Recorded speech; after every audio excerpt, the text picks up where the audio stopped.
Hi, I'm Dr. Joe Hansen here for PatientPoint Academy, and I love the smell of burning rubber. Or is that burnt hair? Oh, it's burnt toast. Wait, smelling burnt toast? Isn't smelling that a sign that I'm having breakfast? The whole burning toast equals stroke myth pops up everywhere in pop culture, and it distracts us from recognizing the real-life stroke symptoms that could help you save a life. Remember, there's no need for toast, just a need for speed. Act fast. Before we start racing, let's go under the hood to check out your engine, the brain.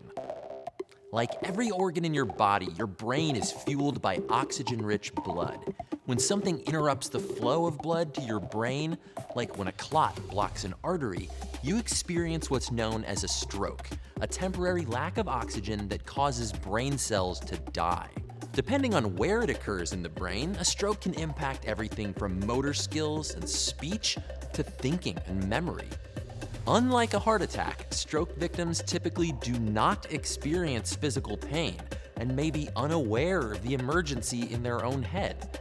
And when it comes to stroke, every second matters. Act fast.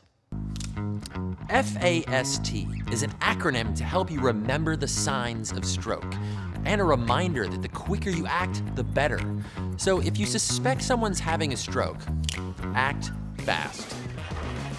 F is for face. Ask the person to smile. Is one side of their face frozen or drooping? A is for arms. See if the person can raise their arms above their head, or if one or both drift downwards. S is for speech. Ask the person to repeat a simple phrase or a word to check if their speech comes out slurred or garbled, or if they have trouble remembering or responding to the question itself. T is for time. As in, if the person displays any of these signs, it's time to call 911. And while you're at it, make sure to note the time that the first symptoms began and tell emergency medical personnel. You may have noticed the T in FAST does not stand for toast. Why is time so important? That's because a stroke chokes off oxygen to your brain.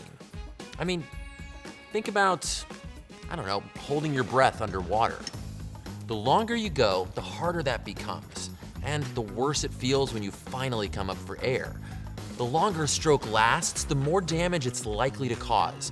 But getting to the hospital quickly gives doctors more options for treatment and can seriously improve recovery for a patient.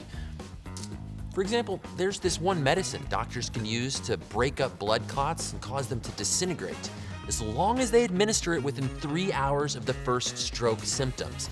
Past that window, your options become much more limited and your outcome less certain. So don't count on some overcooked bread to alert you to a stroke.